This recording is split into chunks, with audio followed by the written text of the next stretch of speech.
속도로 발전했잖아요. 그걸 앞으로도 굉장히 발전할 거예요. 그리고 이제 미국의 힘을 빌려가지고 뭐 영미라 그러죠. 미국을 이용한다는 게 말이 이상하지만 영미를 우리가 잘하고 국제정세를 잘 타면은 우리가 강자가 될 수 있고 역사를 찾아올 수 있다. 제 오늘 포인트는 그겁니다. 좀 양이 많은데 좀 빨리 진행하겠어요.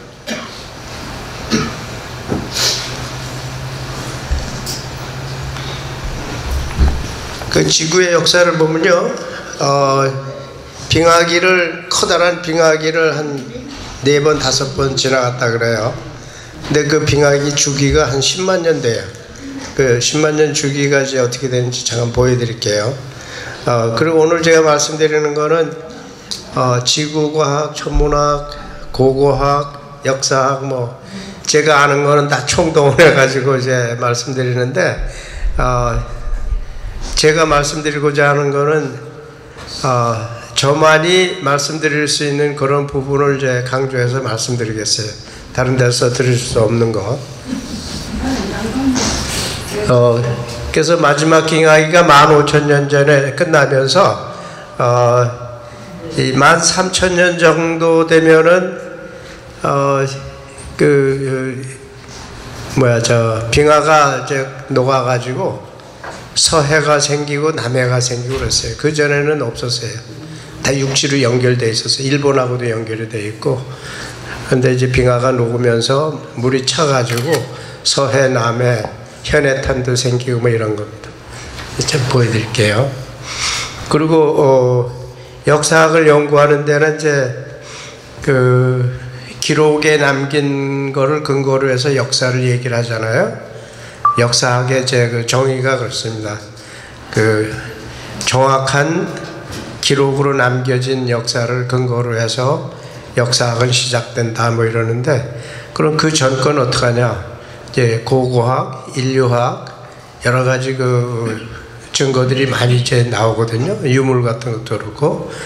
근데 요새 와가지고 이제 시작한 게 이제 천문학이 역사학에 기여를 하기 시작했다. 특히 한국 역사를 통해서.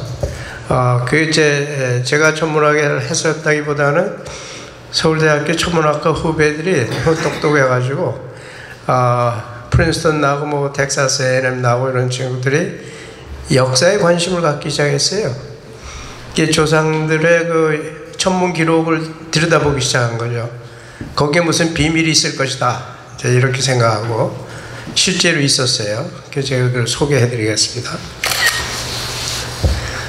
그리고 이제 인류의 기원을 보면은 아프리카에서 시작했다 그래요. 그렇지만은 어떤 학자들은 다른 데서도 시작했다. 최근에 또 스토리 나오는 거 보면 남미에서 시작했다. 뭐 그러니까 이제 다원설, 일원설이 아니고 다원설이 또 나오기 시작하고 그래요. 증거들이 여기저기서 막 쏟아지니까 이제 가설들이 막 생기는 거죠. 그걸 이제 체계화해가지고 이론을 성립하면은 이제 역사 교과서에도 올라가고 뭐 이러는 거죠. 그래서 이제 천문학이 이제 역사학의 도구로 시작됐다는 이제 그런 말씀을 드리는 겁니다. 그리고 이제 우리 조상들이 그 고인돌에다가 별자리를 그렇게 새겨놨어요. 징으로다 찍어가지고 별자리를 쫙 새겨놨어요. 이제 그거 아주 관심이 이제 많았습니다. 우리 조상님들이. 제가 여기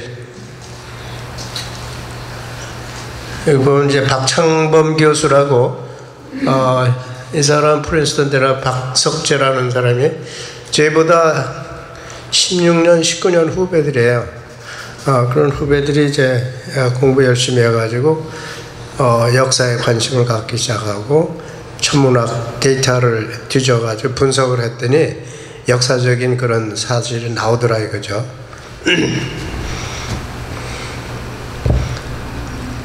이거는 이제 태양계입니다.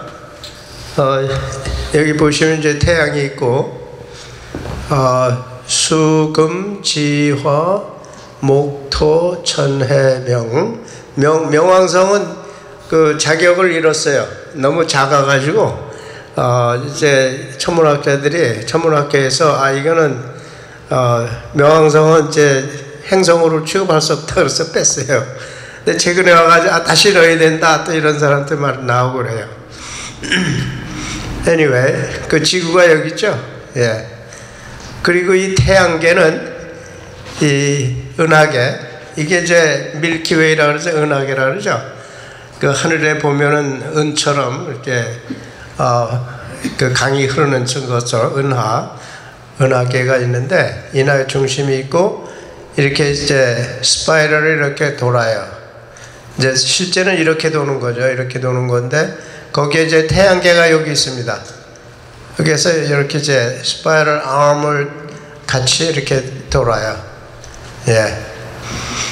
지구는 태양을 이제 이렇게 도는데 2초에 한 30km 정도 속도로 가고 여기서는 한 초속 몇 킬로로 간다 그래요. 같이 도는 게. 우리는 이제 커다란 원반에서 같이 돌아가고 있는. 우리는 모르지, 못 느끼죠. 이제 그런 게 있고요. 이거는 이제 지구에 그 생명체가 언제 생겼냐. 여기 이제 보시면은 한 3억 년 전부터 그때 3억 년 전에는 이 대륙들이 한데 모여 있었어요. 대륙이 이동을 합니다. 지구에 이렇게 딱 붙은 게 아니고 지구 위에 떠 있는 거예요. 껍데기가 이렇게 떠 있는 그런 식인데 이제 이때 3억 년 전에 생겼고요. 그래서 이제 현재는 이제 대륙이 이런 식으로 이제 미국, 북미, 남미, 그 다음에 이제 어디야? 이거는 남극, 이거는 오스트레일리아, 아프리카, 아시아 대륙. 이거는 이제 그린랜드, 이제 북극 그쪽일 거예요. 이게 이제 원 밖으로 나갔냐 하면은 구형으로 있는 거를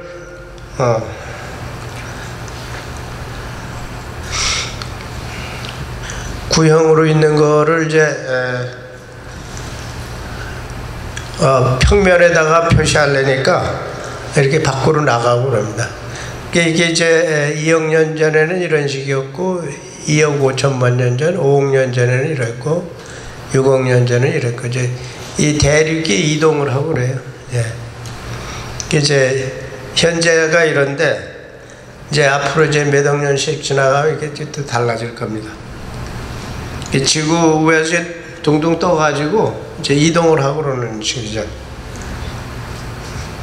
그래서 인류가 이제 어디서 시작했냐 저 얘기인데 지금 이제까지 알려진 정설 뭐 여기저기서 가설들이 많이 나와요. 근데 지금 현재까지 정설은 20만 년 전에 아프리카에서 시작해가지고 옛날에는 이쪽으로 이렇게 해서 이제 퍼졌다는데 요새는 다시 이렇게 날아왔어요.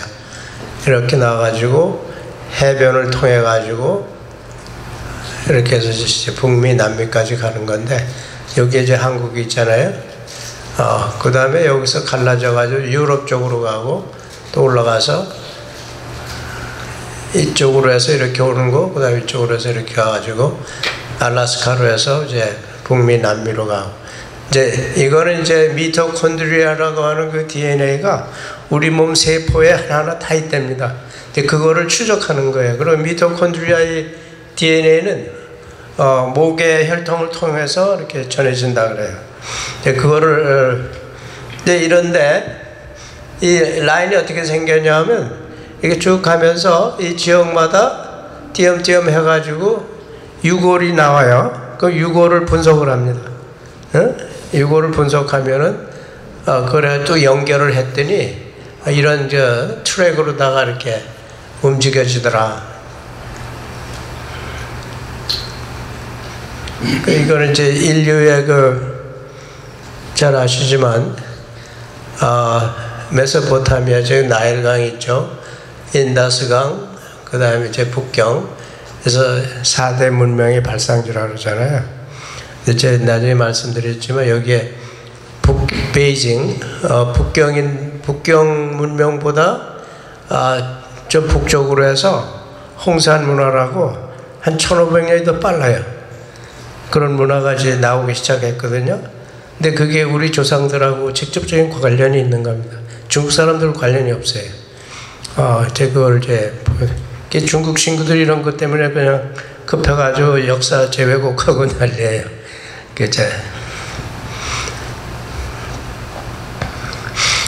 그다음에 이거는 이제 그 서울대학교하고 조선일보가 아시아 게놈 로드맵을 만들고 그랬는데 여기에 그 이홍규 서울대 명예교수 잘 아는 분인데 이분이 이제 한국인의 기원 연구도 해요. 그래서 이제 그분 이제 보내준 데이터인데 아까 보여드린 것처럼 이렇게 올라와가지고 유라시아 대륙 여기 카자흐스탄이라고 했죠.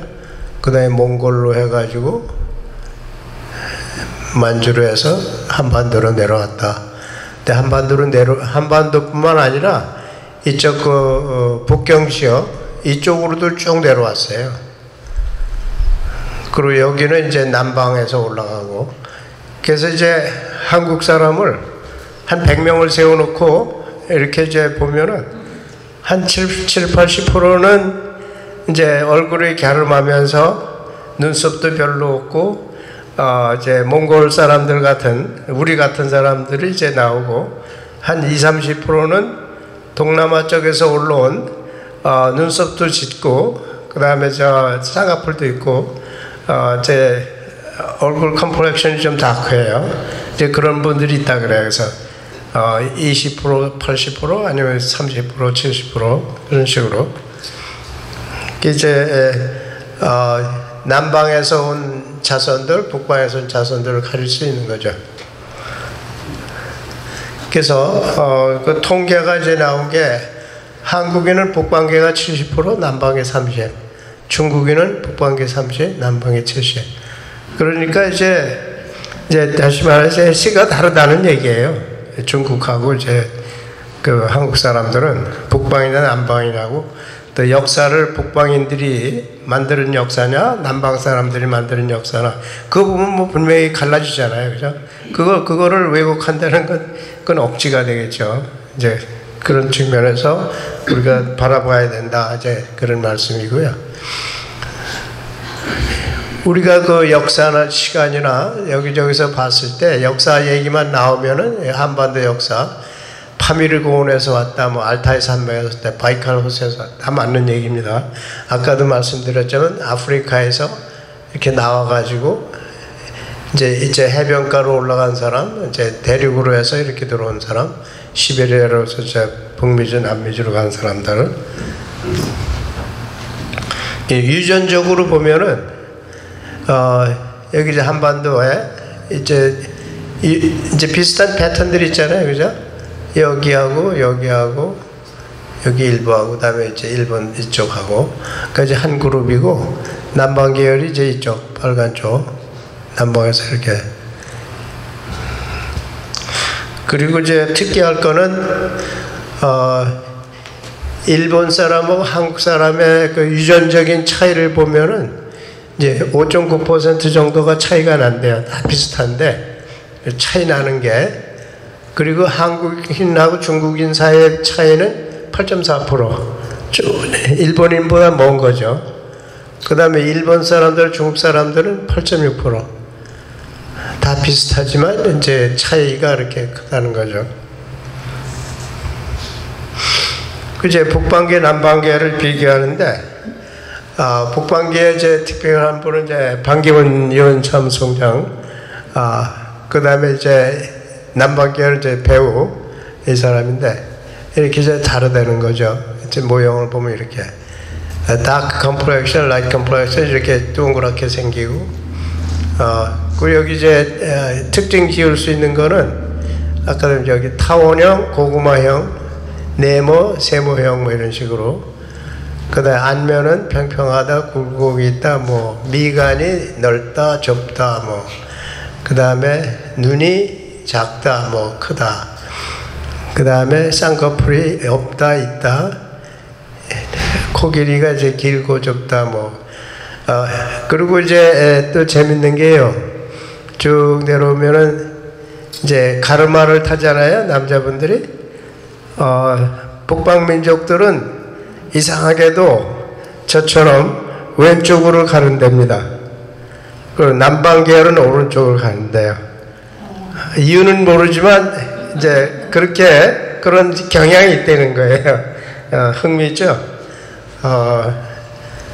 그리고 이제 피부가 검은 편이고 흰 편이고, 그다음에 머리칼이 가는 스트레이트 헤어, 그다음에 이제 이쪽은 이제 곱슬머리, 이제 그렇게 이제 차이가 있다 그래요. 그리고 성격적으로 또 여러 가지 측면에서 달라지는 게, 남방 계열은 좌뇌형 스타일이고 북방 계열은 우뇌형 스타일인데, 커다란 차이는 남방 계열은 이성적이고 합리적이고 논리적인 반면에 북방 계열 우뇌, 우리는 감성적, 직관적, 창의적이다. 이런 이제 특징이 있답니다. 한국을 이제 보면은 이제 우리가 이제 북방 계열을 한국 사람 보면 언어 예술, 그 다음에 독서를 싫어하는데, 그 다음에 음악을 보면은 북방 계열은 3박자를 선호하는데 남방 계열은 2박자를 한답니다. 그리고 이제 멜로디 중심, 가사 중심, 사실화, 풍경화, 추사. 그 다음에 이제 이쪽은 이제 작곡가가 많은 반면에 이쪽은 이제 연주가가 많다. 그 다음에 이쪽은 20세기의 좌뇌적 시대라면은 21세기는 우뇌적 시대다. 뭐 이런 얘기가 있고요. 그리고 이제 북방 계열은 술이 세다.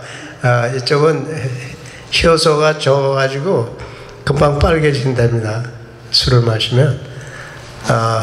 그 다음에 뭐 다 있지만 쭉 내려가면 그 남방 계열 사람들의 그 예를 보면 김우중 씨, 연영묵, 이항복, 김일성, 이홍구, 최형우. 그 다음에 이제 북방계 보면은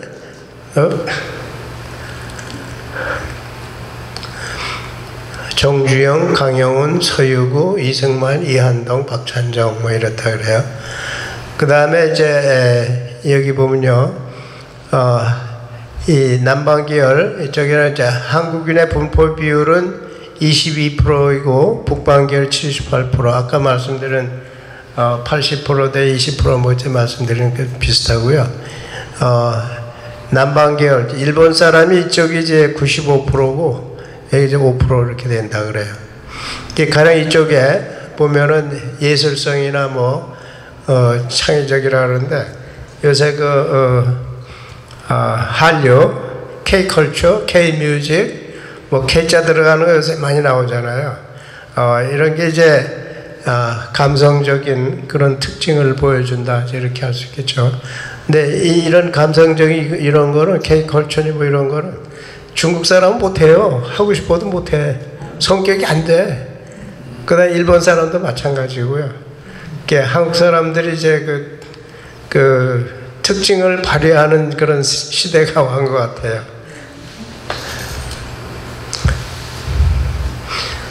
여기 제가 흥미있는 걸 제가 픽업을 했는데 웹사이트에서 이쪽이 이제 남방 계열 다 보이죠? 최시라, 한가인, 뭐 그다음에 손예진, 때는 모르겠어. 이쪽에는 이제 신은경, 도지원, 이영애, 최지우, 김태희는 중간이래요. 어느 쪽에는 양쪽을 다 이렇게 픽업했나 봐. 예. 아까 말씀드렸는데 그 빙하기가 커다랗게 이제 10만 년에 한 번씩 지나갔어요. 이게 이제 현재라 그러면 과거 10만 년, 10만 년, 10만 년, 10만 년 이렇게 이제 여기 이제 40만 년 아니에요? 지금 현재 우리가 여기 있어요. 여기가 이제 온도가 올라가 가지고 해수면이 막 올라가는 거예요. 이제 그 북하고 남극에 얼음이 녹아 가지고 눈 얼음 녹아 가지고 해수면이 이렇게 올라간 겁니다. 가령 이제 몇만 년 전에는 꽝꽝 얼어 가지고 해수면이 이렇게 낮았어요. 지금 우리가 오늘 보고 싶은 거는 여기서 이렇게 올라가면서 해수면이 올라가는데 이 중간쯤에서 서해가 생기고 남해가 생긴 겁니다. 물이 녹아서 차니까 그걸 좀 보여드리는 겁니다. 그러면 왜 10만 년에 한 번씩 왜 이런 온도 차이가 생기냐? 보면은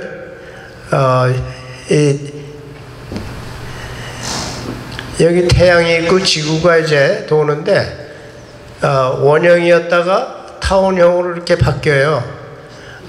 이게 한 5만 년 걸린다 그래요. 타원형으로 가는데 5만 년, 다시 돌아오는데 5만 년, 10만 년 걸리는 거예요. 이게 이제 천문 현상인데, 이거는 왜 그러냐면은 아까 보여드리는 그 수금지와 목토천해명, 거기에 토성하고 목성이 덩치가 워낙 크잖아요. 지구가 돌아가는 궤도에 영향을 줘요. 그래서 찌그러지게 만들고 원형으로 만들고 그 10만 년 주기를 이제 만드는 거죠. 그 다음에 우리가 아는 이제 사계절은 이제 이 축이 23도 이렇게 기울어져 있는데 겨울에는 북반구가 이제 바로 태양이 머리 위로 가고 이제 여름에는 그렇고 겨울에는 이제 그 반대가 되고 이제 그리고 그 다음에 이제 지구 축이요 23.4도지만은 이게 팽이처럼 이렇게 떨어요. 이렇게 돕니다. 이렇게 가운데서만 이렇게 돌지 힘이 약해지면 이렇게 돌죠. 그게 세차 운동이라는데 이제 그것 때문에 이제 온도차가 생기고 그 다음에 현재는 23.5도 기울어졌지만 이게 본래는 21.5도에서 24.5도까지 왔다 갔다 하는 겁니다. 그 주기가 한 4만 년 이상 돼요. 이제 그런 걸 다 이렇게 겹치면은 이런 식으로 변화가 보이고 그러죠. 이 당시에 얼음이 녹아가지고 굉장히 지구가 홍수가 나든지 뭐 물이 차든지 그랬을 거예요. 지금 이 시기가 우리가 그렇거든요. 저 해수면이 지금 굉장히 올라갔어요. 그리고 2100년쯤 되면은 지금부터 지금이 22년이니까 한 77년? 앞으로 77만 더 되면은 2100년이 되죠. 그때쯤 되면은 수면이 한 82cm 올라간대요. 그러면은 플로리다의 그 해변가, 그 다음에 워싱턴 포토막 강, 그 다음에 뉴욕 뭐 이런데 물 차요. 그 제가 저희 애들한테 절대 해변가에 집 사지 말라고. 이거 현실적인 겁니다. 다가오는 거예요.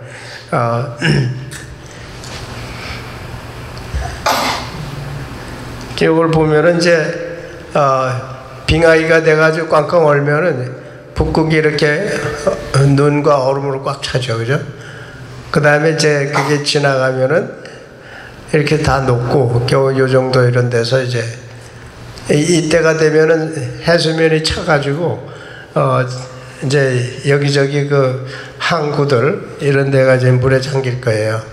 이제 이런 경우는 이렇게 얼면서 이 바다에는 물을 다 끌어들이거든요. 그 해수면이 낮아지겠죠, 그죠?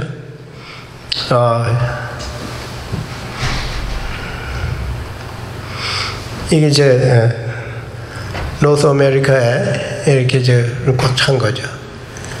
그 빙하기에 그 가장 추울 때 여기까지, 얘가 지금 멕시코 다 왔잖아요. 여기까지 내려오는 거예요. 이제 그게 녹기 시작하면 이제 이런 식으로. 그래서 이제 이런 거를 왜 글레이시어라 그래가지고 알래스카나 뭐 이런데 관광 가시면은 이제 이런 글레이시어 같은 거 보여주잖아요, 그죠?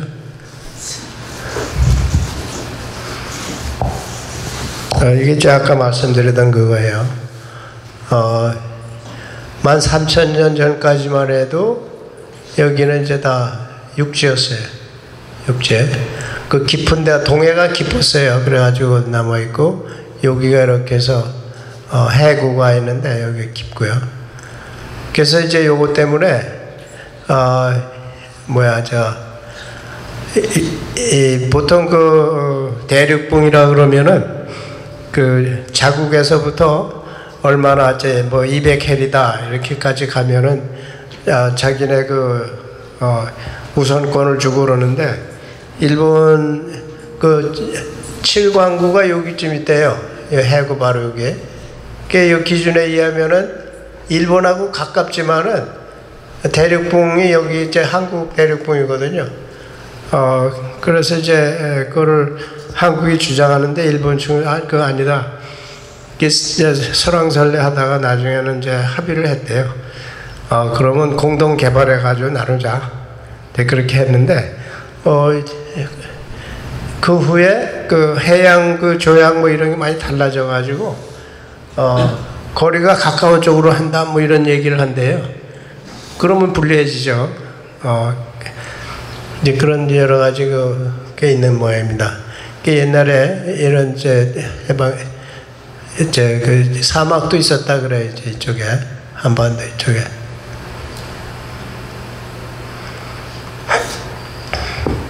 그래서 이 육지였을 당시에 이 강, 황하강, 압록강, 대동강, 한강, 그 다음에 이제 양정강 이런 강줄기만 있었다 그래요. 아까 말씀드린 거 여기 해고 깊은데 여기. 이게 이제 물이 차니까 이 서해 깊은 데가 한 100m 된답니다. 그리고 이 주위로다가 이제 뭐 20m, 40m 뭐 이렇게 가지고 이렇게 잠수함이 일로 들어갈 때는 굉장히 신경 쓰나 봐요. 이제 얕으니까.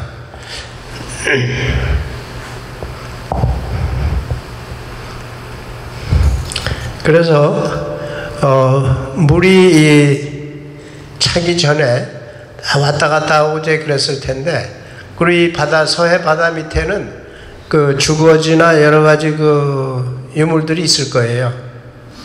분명히 있을 겁니다. 우리가 이제 열어보질 못했으니까 그런데, 근데 이렇게 이제 왔다 갔다 왕래하면서 살았는데, 물이 차기 시작해가지고 이렇게 이제 격리가 되니까 이제 이산 가족이 된 거죠.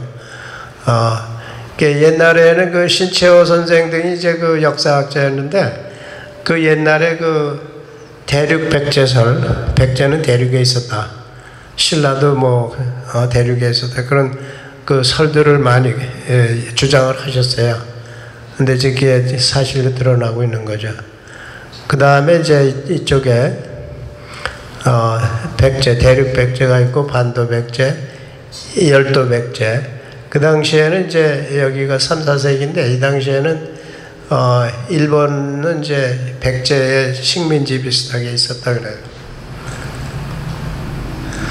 그리고 이제 지금 말씀드리는 게 저희 후배들 박창범 교수의 그 저서 하늘에 새긴 우리 역사. 그 우리 조상님들이 그 천문 그 관측 기록을 남겨가지고 그 아무도 이렇게 악유할 수 없는 그런 과학적인 데이터를 남기려고 뭐 아시고 했는지는 모르지만 제가 그 남겼어요.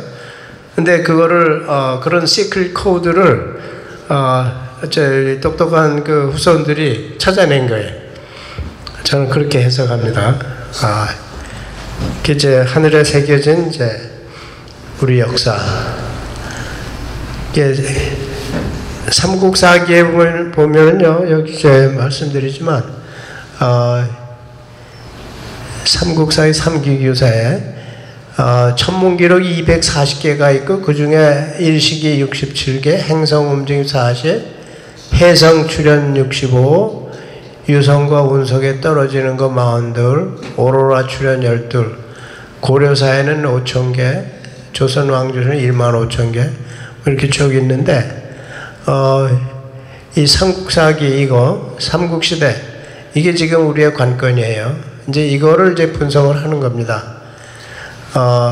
분석 연구에서 특히 신경 쓴 게 뭐냐 하면은, 일본 사람들도 그런 기록을 남겼어요. 중국 사람들도 기록을 남기고, 이제 한국, 삼국에서도 남겼는데, 한국 분들이 이제 한국 우리 조상들이 그러면은 남의 걸 카피한 거냐 아니냐 그거 모르잖아요, 그죠? 그래서 이 박창범 교수가 그 데이터를 쭉 들여다보고 중복이 되는 거는 다 뺐다 그래요. 일본에도 기록이 있다든가 중국의 기록이 다 빼고 한국만 가지고 있는 관측 데이터 그거만을 골라서 분석을 한 거예요. 그래서 분석을 했더니 그 일식 관측지가 옛날에는 그 일식 같은 그 천문 현상 같으면은 왕실에서 하죠. 개인이 못 합니다. 왕실에서 하고 그러는데 이제 그게 다시 말해서 뭐냐면은 그 왕실이나 그 국가가 그 지역에 있었다는 뜻을 의미하죠. 그래서 신라는 이제 중국 대륙 동부 저 백제 저 요하 지역에 이제 있었고 그 다음에 신라는 양자강 그 중류에 있었다 그래요. 그래서 보여드릴게요. 이제 일식은 이제 그 태양이 있고 지구가 있으면 달이 태양을 막아가지고 지구의 그림자가 지잖아요. 이렇게 그림자. 이제 토탈 이클립스 부분 일식 뭐 이렇게. 그래서 이 일식이 어느 시대에 일식이 생겼다 그러면 그 지역만 생길 수 있어요. 다른 지역은 생길 수가 없어요. 여기 보이시겠지만은 이 위치에 따라서 생기는 거기 때문에 유니크하게 이렇게 생기는 일이기 때문에 저 가지고 이렇게 뭐 왜곡하고 이럴 것은 아니죠. 이제 삼국시대에 남긴 재료가 뭐냐면 이제 여기 보시면 그 천문 기록해가지고 그 데이터들을 이제 보여주고 있는데 요거는 고전에 그 한국의 역사를 보면요 고조선이 있고 그 다음에 이제 삼국시대가 이렇게 있어요. 그게 뭐 700년 뭐 1000년 뭐 이렇게 신라 같으면 이렇게 오래 지속되잖아요. 근데 중국은 그 당시에 뭐 생겼다 없었다 해서 이렇게 한 그 왕조가 오래 지속을 못했어요. 동시에 서양 역사도 로만 엠파이어, 로마 제국 외에는 다 그냥 생겼다 망하고 생겼다 망하고 그래가지고 한국의 그 삼국시대가 굉장히 수백 년 동안 안정적으로 통치를 했다 이제 그런 뜻이겠죠. 이제 아까 말씀드린 그 천문 기록 삼국사기에 들어있는 이제 천문 기록입니다. 이것도 그렇고요. 그래가지고 그 일식 데이터를 이제 골라가지고 신라 시대 이게 서기 기원제지로고 200년까지 이제 여기 몇 개냐면 6이죠. 여기 8, 9번 여기도 거의 9번, 한 번. 여기도 이제 이렇게 해서 이제 기록을 이제 남긴 거를 분석을 한 거예요. 근데 여기서부터 여기까지 한 700년 동안 간격이 있어요. 근데 이제 나중에 말씀드리겠지만 이거는 그 양자강 근처에 있을 때 대륙 신라가 관측한 거고 한 700년 간격을 두고 있다가 경주로 옮겨서 다시 관측을 시작한 거예요.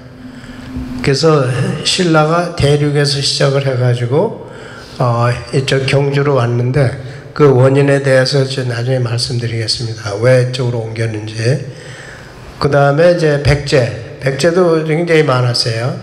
그래서 백제가 이제 관측한 데는 어디였냐면은 지금의 북경, 요하 지역, 북경 지역 그쪽이었어요. 그래서 그 북경 지역이 옛날에는 백제의 그 통치하에 있었던 지역이다 이렇게 되는 거죠. 근데 고구려는 이제 AD 200년 전후에 가지고 여기 이제 이거를 이제 보면은 이 몽고 지역이었어요. 그 관측 지역이. 그래가지고 그 일식을 시뮬레이션 해가지고 봤더니 이제 이거는 이제 고구려가 이제 몽고 지역에서 요거는 이제 신라, 상대 신라예요. 그 다음에 이제 후대 신라로 나누고, 그 다음에 이제 백제 북경, 요하 북경이 있는 그쪽이죠. 이렇게 이제 밝혀진 거예요. 천문 관측 데이터가. 이걸 누가 시비를 걸겠어요? 생각해 보십시오. 그래서 이런 시크릿 코드를 의식적으로 이제 했다 안 했다 그걸 떠나서 시크릿 코드가 숨겨져 있었는데 후손들이 분석을 해가지고 이런 결과를 냈다. 얼마나 훌륭합니까? 그래서 여기 이제 다시 보여드리면 이게 이제 바이칼 호수가 있고 몽고 있으면서 여기가 이제 고구려, 여기가 북경 지역, 요하 지역, 네, 백제, 여기가 양자강 유역, 네, 신라, 상대 신라, 후대 신라 이렇게 되는 거죠.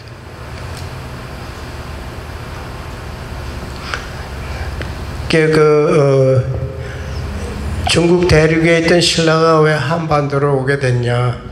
네, 그거에 대한 그 분석을 이제 몇 사람이 했는데, 하나는 재해. 그 당시에 그 지진, 화산, 해일 뭐 이런 게 많았다 그래요. 근데 그런 기록이 삼국사기에 이제 많이 기록이 돼 있대요. 그 우물을 보니까 그냥 용암 같은 게 막 그 우물에서 막 나오고 막 이랬다 그래요. 그 지진 나고 화산 나고 이제 그런 게 있고, 또 하나는 아까도 말씀드렸죠. 이제 조상들이 그 천문에 대해서 관심이 많아가지고 그 별의 움직임, 그 계절에 따라서 변화하는 거 여러 가지를 이제 관측을 하고 그랬는데, 그때 이쪽으로 옮긴 이유는 아까도 말씀드렸지만 이렇게 축이 움직이는데, 우리가 봤을 때는 그 하늘이 움직인 것처럼 그렇게 보여요. 그렇지만은 이 지구가 이제 세차 운동하면서 생기는 건데, 이제 그때 이제 보이는 그 별들이 이제 달라지는 거예요. 이제 그 북극성을 따라서 그쪽으로 왔다. 경주 쪽으로 옮겼다. 이제 그런 얘기를 하고요. 그리고 이덕일 씨라는 분이 이제 그 제야 사학자인데 굉장히 박식한 분인데, 이분이 이제 그 중국의 역사서를 들여다보면서 대륙 백제설, 대륙 신라설 뭐 이런 거를 뒤지기 시작했어요. 천문 데이터 분석이 나오기 전에는 그냥 그런가 보다 그냥 지나갔는데, 이제 과학적인 증거가 탁 나오니까 이건 진짜구나. 그 역사서를 뒤져보자. 중국 역사서를 뒤져보기 시작했어요. 오히려 우리 한국 역사에는 그런 게 없으니까. 그런데 거기서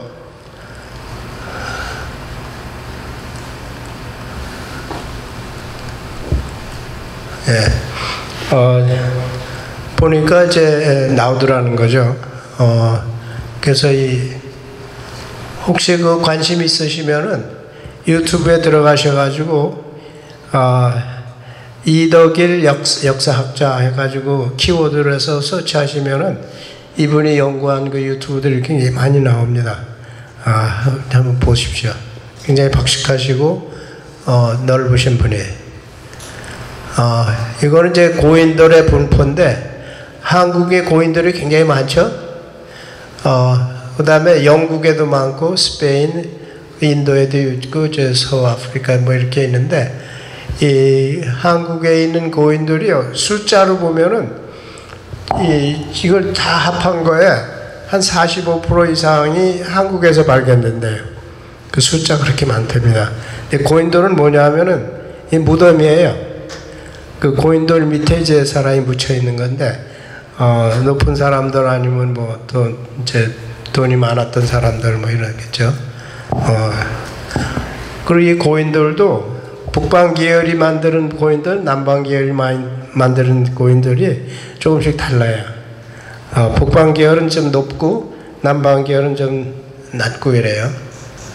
여기 이제 보이시면은 이제 고인들이 이렇게 있는 그 필드인데 한국이에요. 그 찍어가지고 놓은 거고 여기 별자리를 이제 새겨가지고 한 게 이겁니다. 여기도 그렇고 별자리 새기고 뭐 이런 건데 여기 이게 굉장히 기둥이 높죠. 여기 무덤이에요. 이제 넓적하고 그런데 그 넓적한 위에 이런 별자리를 새겨놓고 이제 그걸 보면은 이렇더라 이거죠. 그 다음에 이제 무덤 안에 그 이제 벽화 천정하고 이제 벽에 이제 이런 별자리를 새겨놓고 그랬어요. 그리고 또 하나는 이제 뭐 얘기 들어보셨겠지만 환단곡이라고 하는 그 역사서가 이제 최근에 나와가지고 이제 말들이 많은데 이 안에 이제 많은 기록들이 남겨져 있어요. 그 현재 우리가 배우던 그 역사책에는 없는 그런 역사적인 사실들이 많이 들어 있어요. 근데 이제 현재 역사를 가리키는 강단사학계에서는 그 위서다, 가짜다, 뭐 자꾸 이제 이렇게 일축하고 그러는데 그 안에 좋은 데이터가 많이 들어 있답니다. 그리고 그 김정일 박사가 있는데 이분은 이제 몽골에서 박사학위를 한 분인데 이분 말에 의하면은 그 중앙아시아에서는 그 우리가 이제 섬기는 고조선, 그 고조선을 섬긴다 그래요. 거기서 얘기하는 그 고조선하고 또 우리 역사에서 얘기하는 고조선하고 이렇게 연결이 된답니다. 그래서 이제 그 중앙아시아의 그 역사서하고 환단곡에 나오는 거하고 그 유사성이 굉장히 많대요. 그래서 우리가 그걸 위서라고 그만 치부할 수는 없다는 거죠. 이제 그런 얘기를 하더라고요. 뭐냐면은,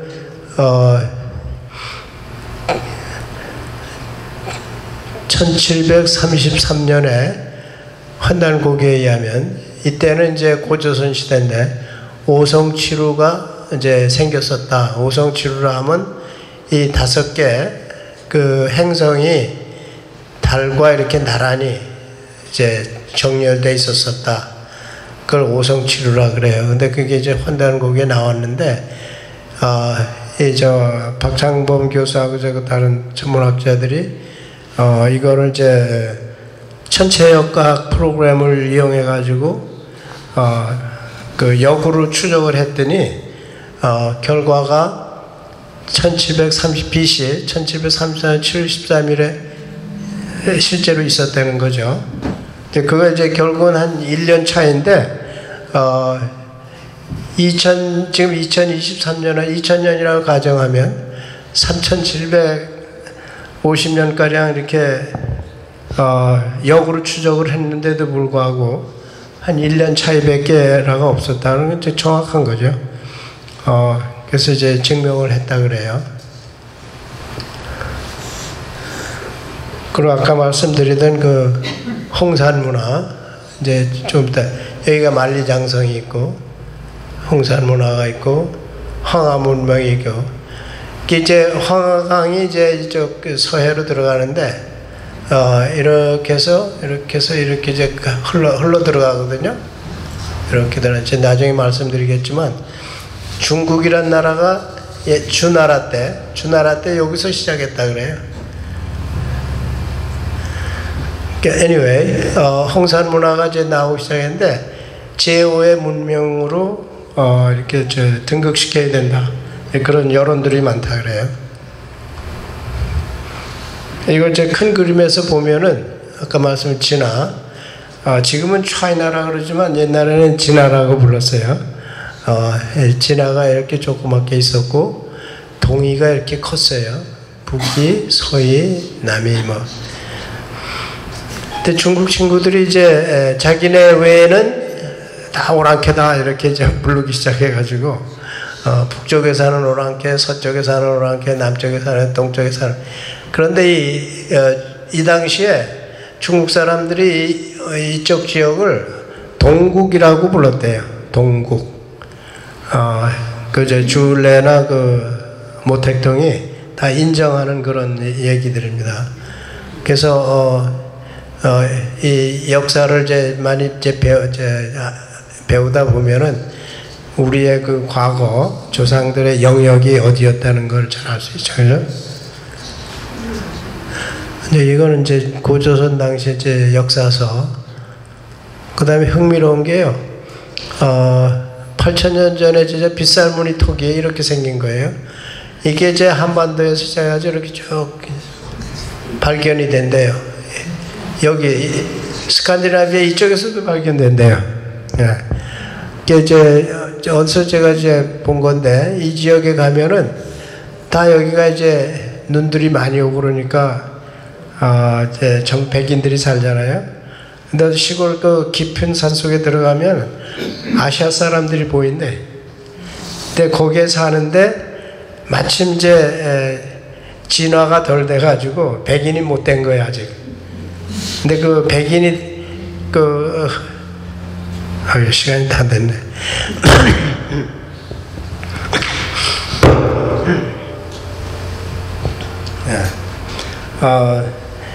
백인이 어떻게 해서 백인이 됐냐? 흥미롭잖아요. 그 연구한 걸 제가 읽었어요. 영어로 돼 있었는데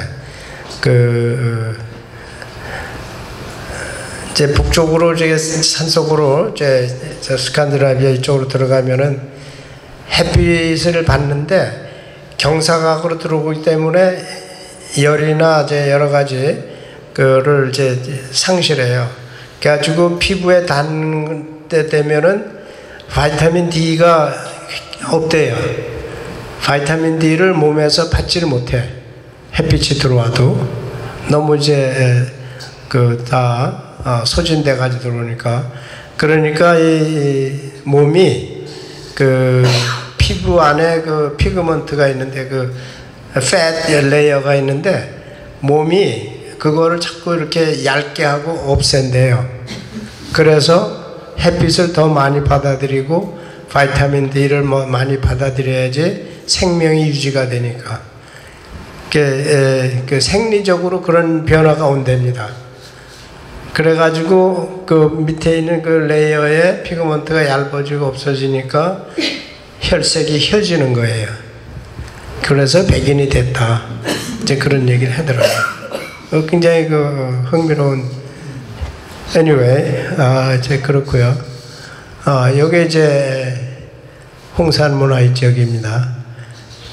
여기가 이제 7,000년 전, 8,000년 이때 당시에요. 그리고 이 당시에 남긴 옥으로 된 이제 옥이 있죠. 그래서 이 당시를 옥기 문화라 그러는데 여기 이제 왕비를 갖다가 이제 묻을 때 눈에다가 옥을 넣어서 넣었다 그래요.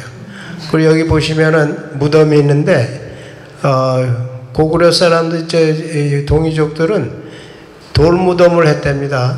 꼭 돌무덤을 했고 옥을 갖다가 조금 넣어가지고 무덤 안에서 옥이 발견되는 거예요. 이런 일들이 이런 유물들이 멕시코에서도 나온답니다. 그러니까 이제 시베리아를 건너서 그쪽으로 넘어가 이제 같은 조상들의 후손이었다.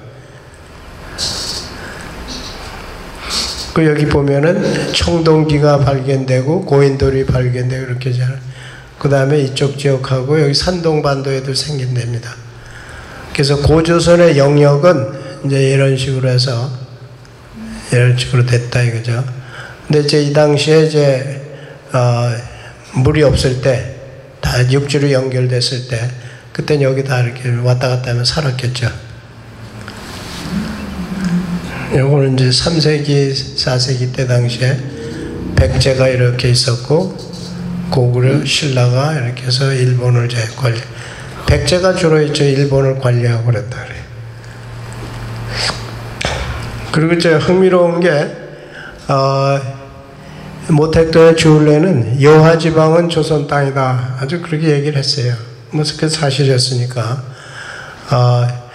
이 북한 학자들을 그 주울레가 초대를 해가지고 자기네 과거에 자기네 조상들이 조선을 괴롭혀서 미안했다 사과를 했다 그래요. 그리고 이 여화지방은 이제 당신의 나라 땅이다. 그래서 이 양반이 그 북한 그 역사학자들한테 굉장히 많은 그 재료를 줬다 그래요. 그 역사적인 그런 걸. 그래서 동북공정을 이 친구들이 하는데 자기네가 신같이 모시는 모택동하고 주울레가 그런 말을 해놨으니 동북공정하기도 참 어렵게 생겼죠.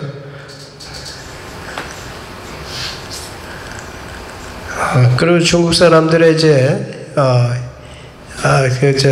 시커먼 마음이 뭐냐면 땅이 이렇게 넓은데도 불구하고 영토역이 엄청 세가지고 북방공정, 동북공정, 서북공정, 서남공정, 뭐 남방공정, 뭐 해양변경, 뭐 이런 식으로 꿈을 꾸고 있어요.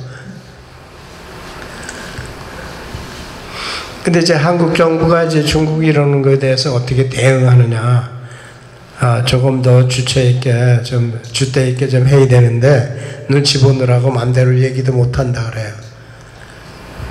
그리고 또 하나 흥미로운 게 이제 흥정만주 원류고라는 게 청나라 때 청태종이 이제 역사학자들을 모아가지고 이런 책을 쓰라 그랬대요. 이런 게 두 권 있습니다. 흠정만류 원류고. 제가 서울 갔다 이걸 사왔는데 이 안에 보면은 숙신, 부여족, 음루, 사만, 물길족, 백제족, 신라족, 말갈족, 발해족 뭐 이렇게 쪽인데 고구려 얘기는 없어. 자기네가 고구려를 이제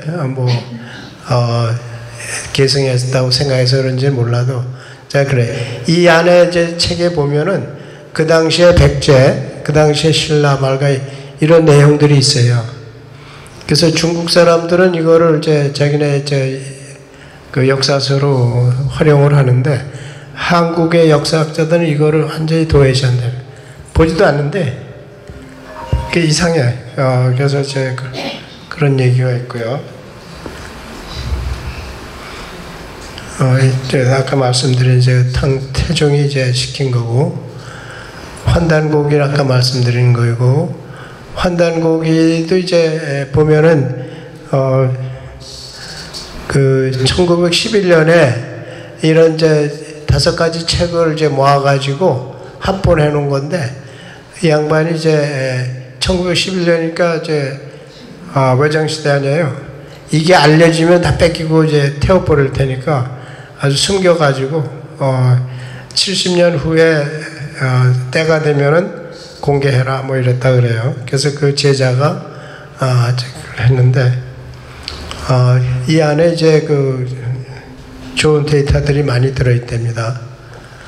그리고 진위 논란에 대해서 진서다 아니 위서다 뭐 이제 이런 그 토론들이 많이 있나 봐요. 근데 위서론의 이제 커다란 문제는 뭐였냐면 그거를 이제 1970몇 년에 이제 그걸 이제 공개를 하고 했는데 그 공개하는 사람이 이렇게 가피를 좀 했나봐. 그 수정 이렇게 가피를 했는데 그 용어가 현대식 용어가 들어갔다는 거지.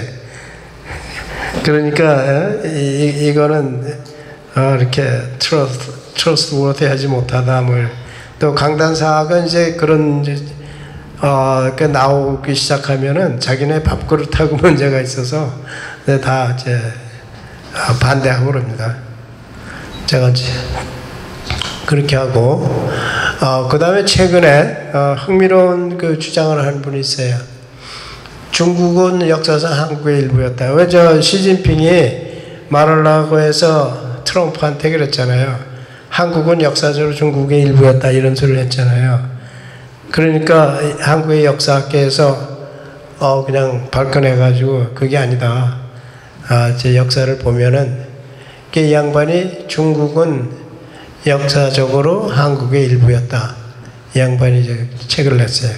굉장히 내용이 괜찮습니다.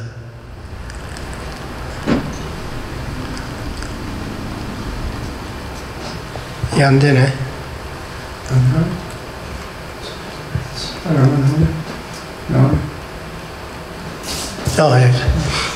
그리고 아까도 말씀드렸지만 천문학자들이 대륙 신라, 대륙 백제, 그다음에 고구려를 몽고에 있었다 뭐 이제 이런 게 나오기 시작하니까 굉장히 힘을 얻어가지고 제사학자들이 굉장히 연구를 많이 하는데 뭘 발견했냐면 중국 서서에 보면은 중국의 지형들이 많이 나오는데 이게 이제 양자강이에요. 경주라는 지역도 나오고 펄공산도 나오고 라부산 뭐 이런 게 많이 나와요. 그래서 한국의 특히 경주 이쪽의 지명은 중국에서 이제 따온 것이다. 왜냐하면 신라가 거기에 있었으니까 그때 쓰던 용어를 그대로 마치 이제 미국의 지명들 보면은 영국의 지명들하고 같은 게 많잖아요. 이제 그런 걸 이제 찾아내고 그래요. 안 되네.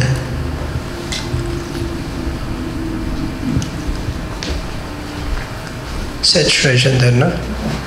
이거 거의 다 끝났어요. 됐어요. 그리고 이제 찾아낸 게 뭐냐면 중국 대륙에서 팔공산, 경주, 토함산 이쪽 지역, 그 다음에 이제 김씨 신라촌도 있고 뭐 이렇다 그래요. 이런 거 찾아낸 거. 그 다음 페이지에서 했어요. 그 전에, 하나 전에. 여기 보면은 이제 경주가 신라의 동쪽에 서울이고, 안위성 이쪽은 신라의 서경이다. 그리고 이제 북망산 뭐 이제 이런 지명 이름들이 많이 나오고, 영계소문이 당태종을 추격하고 뭐 이런 지역이었다 뭐 그런 과거의 역사서를 뒤져가지고 이런 걸 발견했다는 거예요. 그 다음에 이분이 이제 얘기하는 게 이 동이족은 이제 모계 사회를 이제 통해서 나오는데 키가 172cm 이상으로 컸다 그래요. 유골들을 이렇게 재보면은 6,000년 전에 그랬대요. 그럼 그 당시에 생활 환경이 엄청 좋아가지고 홍산문화 요동지방 그쪽에는 굉장히 형편이 좋았었기 때문에 사람들이 키가 그렇게 컸었을 거다. 동이족이.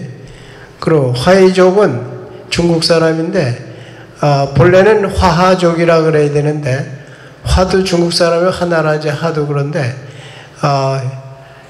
이 지역에 있는 주나라가 이제 시작되던 이 지역이 동이족의 또 일부가 있을 때 화이족이라 그런데요. 이때부터 이제 중국이라고 이제 주장하기 시작한 게 진나라고 주나라 때부터 중국이라는 말을 쓰기 시작했다. 이때부터 한국 역사와 중국 역사가 이렇게 시작되는 그런 시기였다. 이걸 보면은 중국 역사도 동이족 문화 속에서 생겼다 이런 얘기가 되는 거죠. 제가 아까 말씀드린 한국이 아까 역사는 승자하고 강자가 쓴다 그랬어요. 그죠? 그럼 우리가 우리 역사를 쓰려면 어떻게 해야 됩니까? 분명하죠? 한국이 한국의 역사를 옳게 쓸 수 있고 왜곡을 바로 잡을 수 있으려면은 한국이 강자가 되거나 승자가 되어야 한다. 그렇죠? 그리고 현재 한국의 발전 속도와 미국을 부른 서방 세계와 동맹을 감안하면 동북아시아의 수도권을 성취할 수 있을 것 같다. 지금 그 트렌드로 간다 그러면 또 미국과 상호 이익을 위한 동맹을 굳건히 하면 역사적 사명을 이루고 동북아시아 세계적인 평화에 기여할 수 있을 것이다. 한미 동맹이요, 6.25 전란 중에 이승만 대통령이 미국 사람들을 그냥 압력을 줘가지고, 이게 우리만 좋은 게 아니고 미국 사람들 당신네들한테 하면 더 좋을 수도 있다. 사인해라. 그래가지고 푸시를 해가지고 한 거거든요. 근데 그게 맞았어요. 그 당시에는 북한에서 넘어와가지고 이제 부산까지 밀려가지고 없어질 뻔했는데 미국의 힘을 빌어가지고 이제 다시 올라온 거 아니에요? 지금까지 발전하고 그랬는데 그건 이제 한국을 위한 거였어요. 그러나 지금 보면 중국 사람들이 소련도 견제해야 되고 중국도 견제해야 되고 세계의 패권을 유지하려면 한국이라는 그 지역이 동북아시아에서 엄청나게 중요한 지역이에요.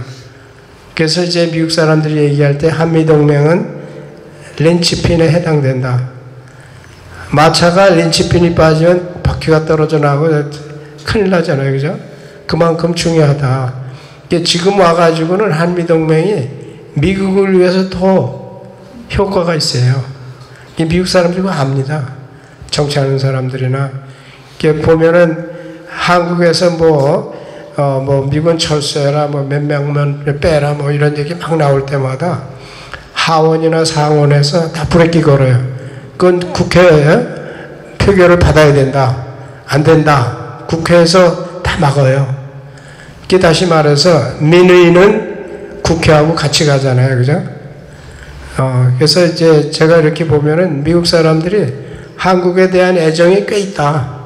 그리고 한국에서 좌파 정권이 들어서도 인내하면서 기다려서 우파 정권이 올 때까지도 기다리고 그런 거 보면 대단해요.